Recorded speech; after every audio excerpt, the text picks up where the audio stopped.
President Bush, not like that. Immediately we become sort of close friend. And Obama also like that. Wonderful.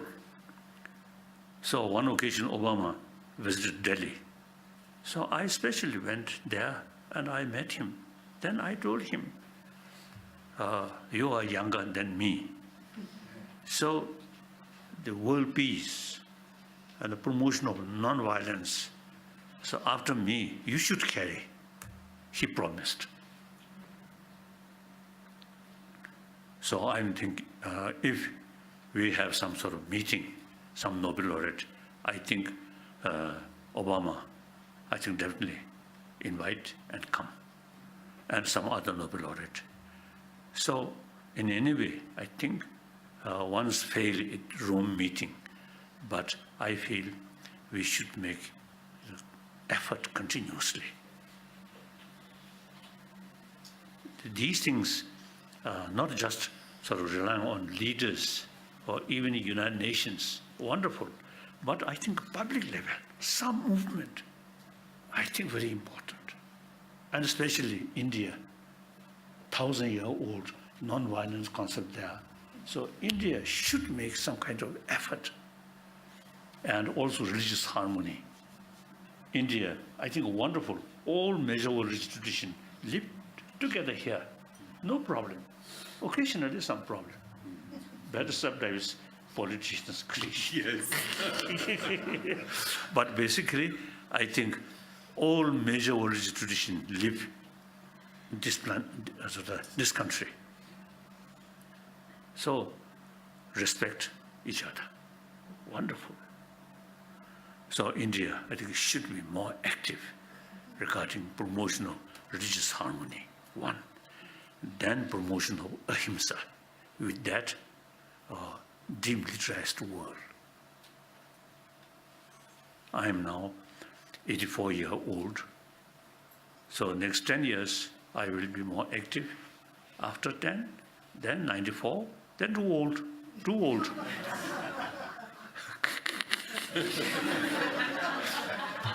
So, as an individual person, no, not much time, only 10 years.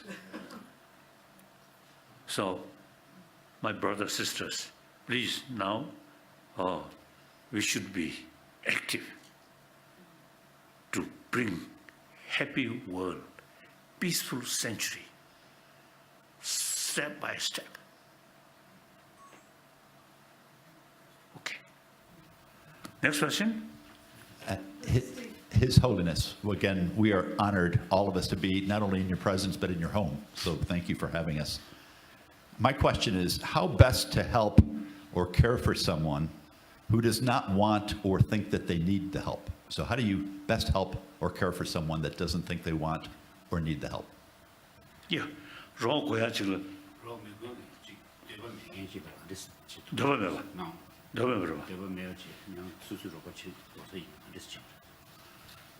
I think, frankly speaking, it is foolish.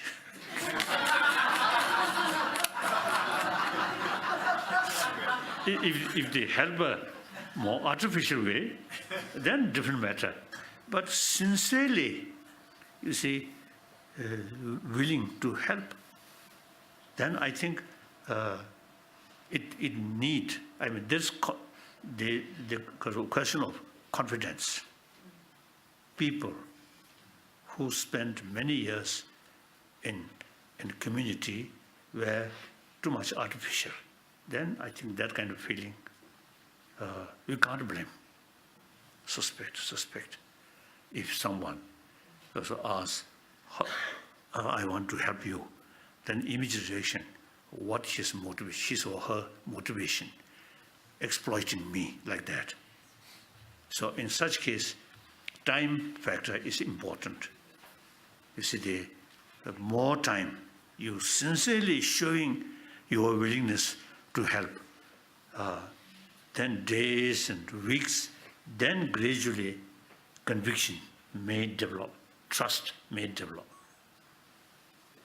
So need, I think, both sides more patience. Okay, I feel like that.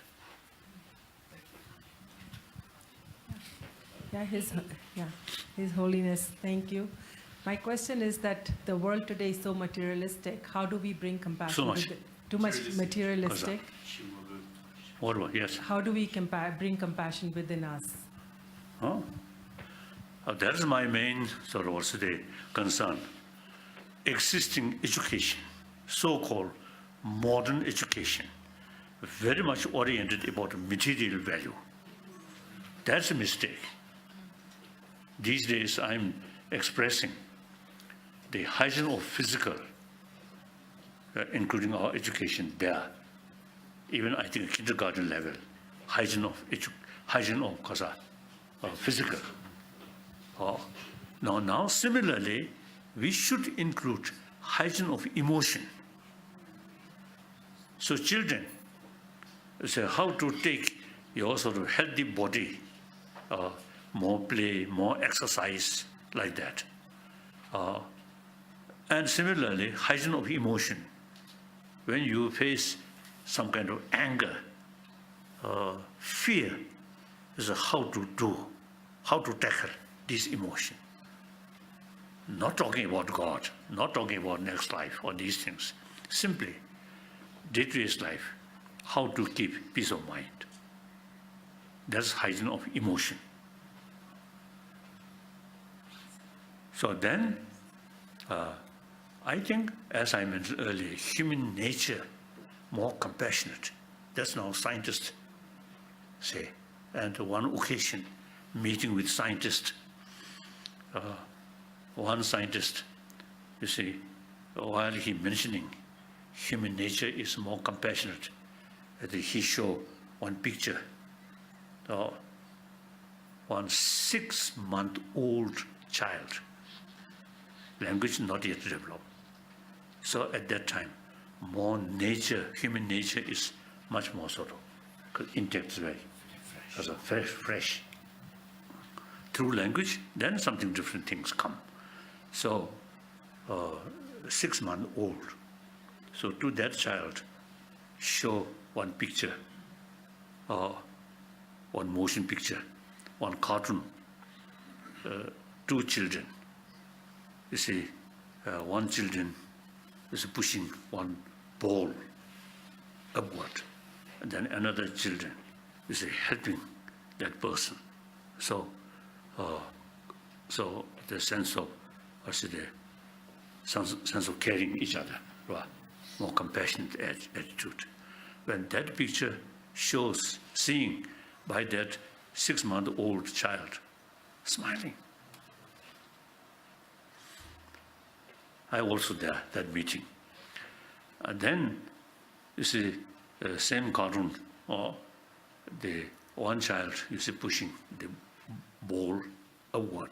Then another child come, pushing back. When that, you see, show to that 6-month-old child, the child itself, unhappy sort of expression. So, the scientists take conclusion, basic human nature loves also the compassion, the harmonious, not negative thing. And then more important is a constant anger, constant sort of fear is actually eating our immune system. Then our sort of daily experience, I think we all knows one day we face some problem and much sort of fear or much anger come. That night you may not get sound sleep. Isn't it?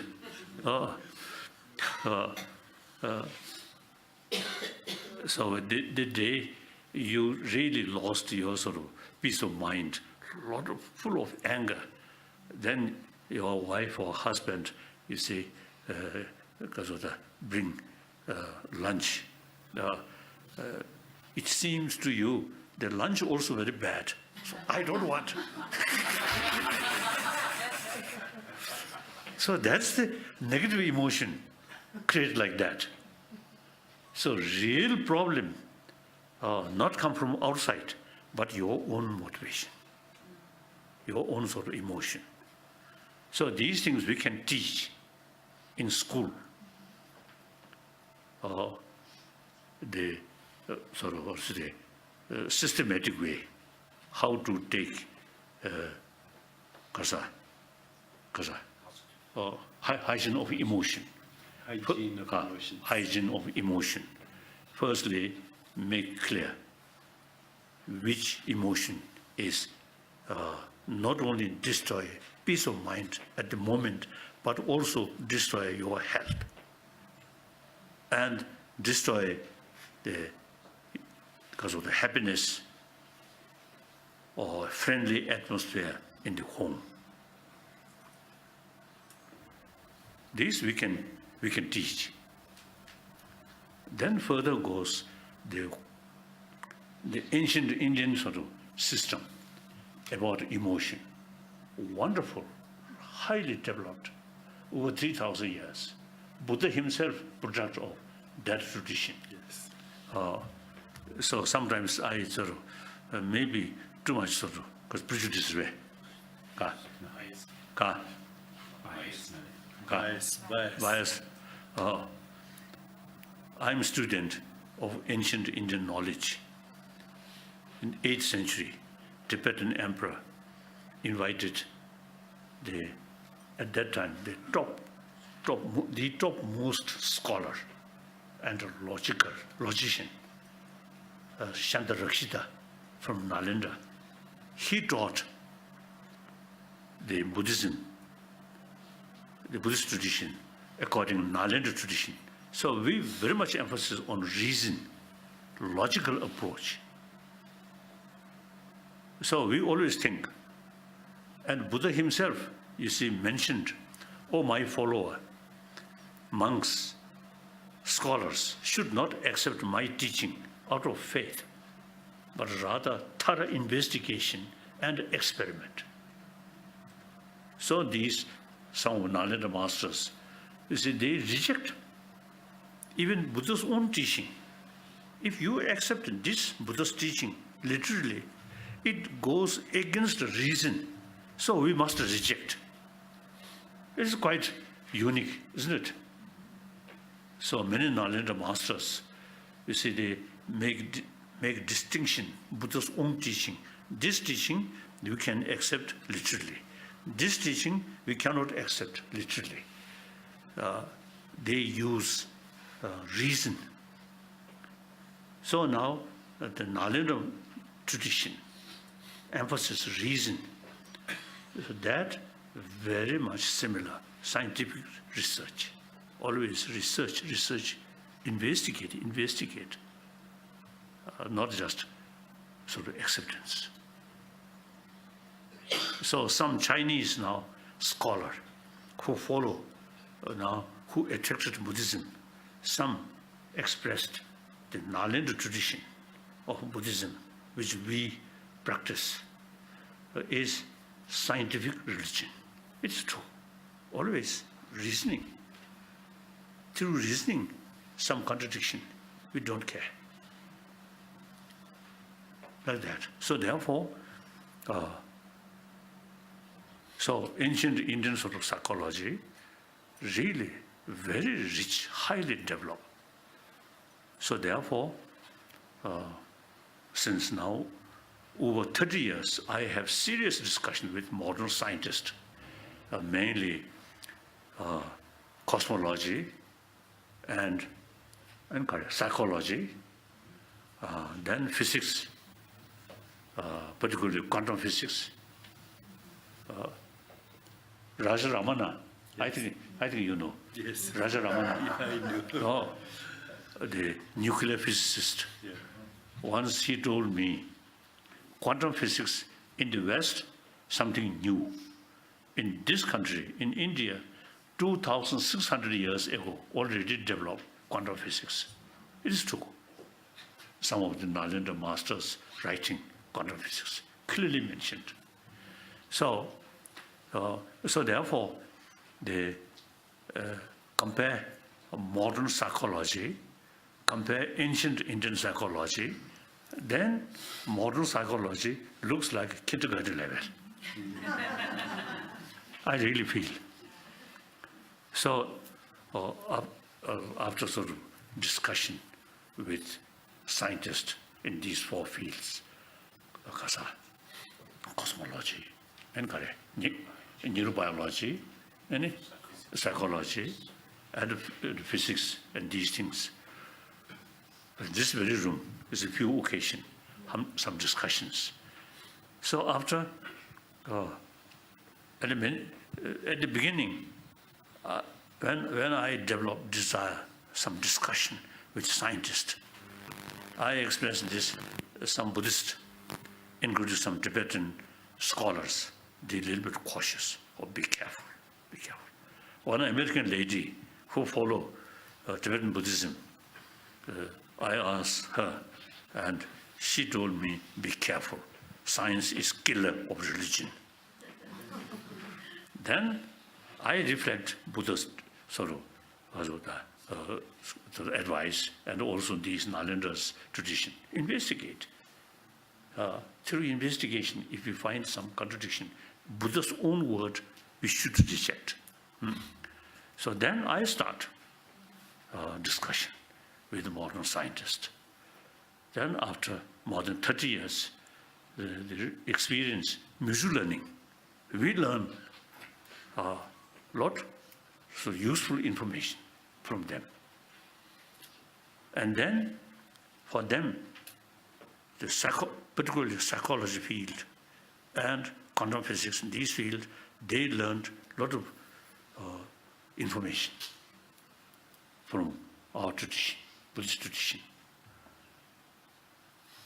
So these days, I describe myself half Buddhist monk, half scientist.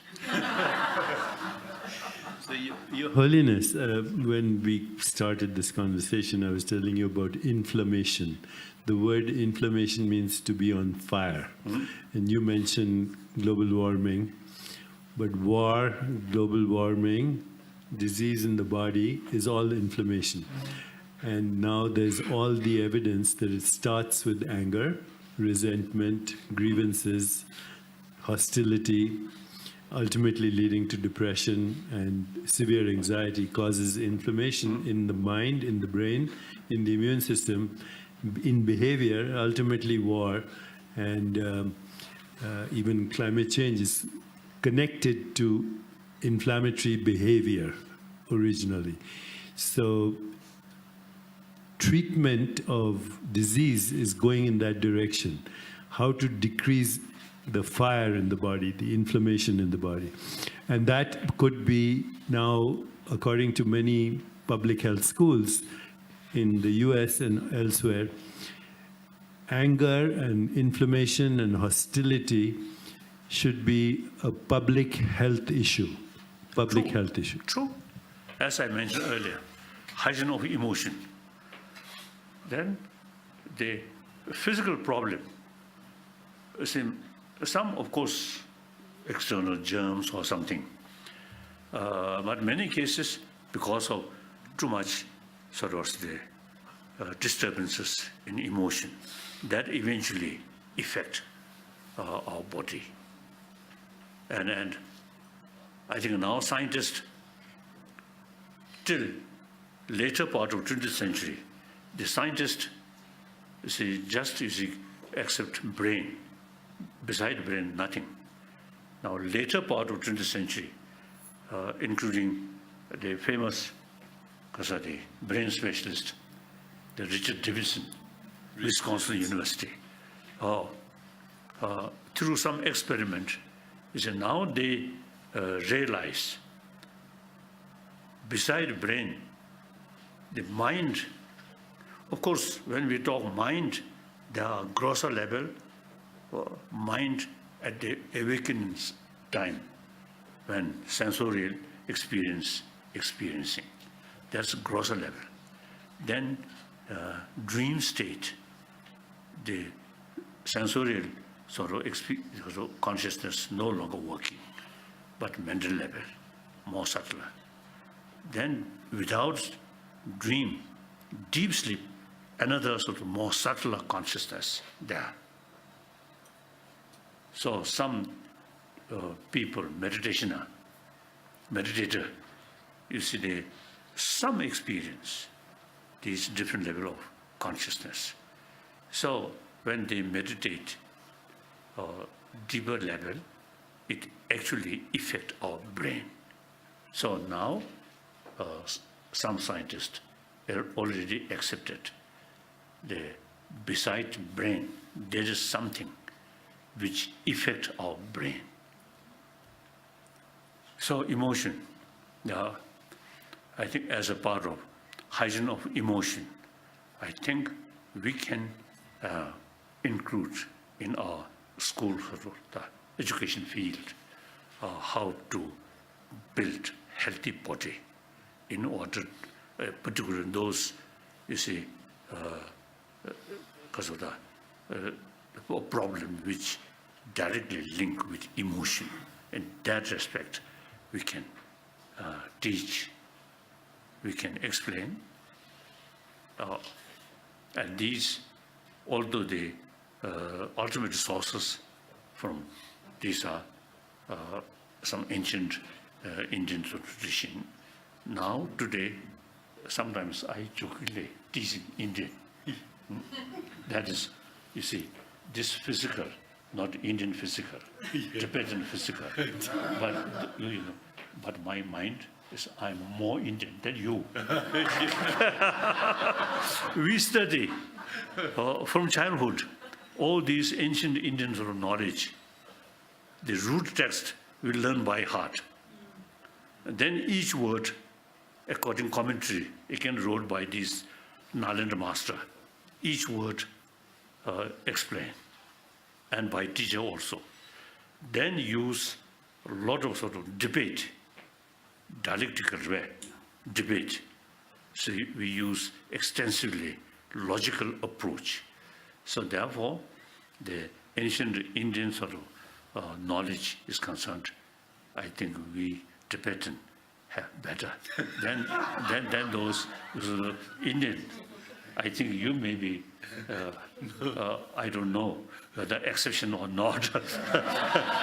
So you see, they, as you follow the modern education introduced by Britisher.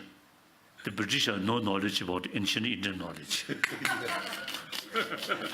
So now my latest commitment is I'm trying to revival of this ancient Indian knowledge in modern India. Yes. The reason these, you see, ancient Indian knowledge tackle our mind. This world need that. Consider not as a religion, but academic subject. Subject of, because of the hygiene of physical, the health reason, and then logics, very good, very useful, sharpening our mind. I'm, as a student of ancient Indian Parman, logic. So whenever I heard something, the immediate reaction is why, how, always is this reaction. So then further investigation. Something I heard, I never say, yes, yes, yes. I never say that. Why? That's useful, isn't it? Yes. So there's an Indian tradition. Ancient Indian tradition, not modern Indian tradition.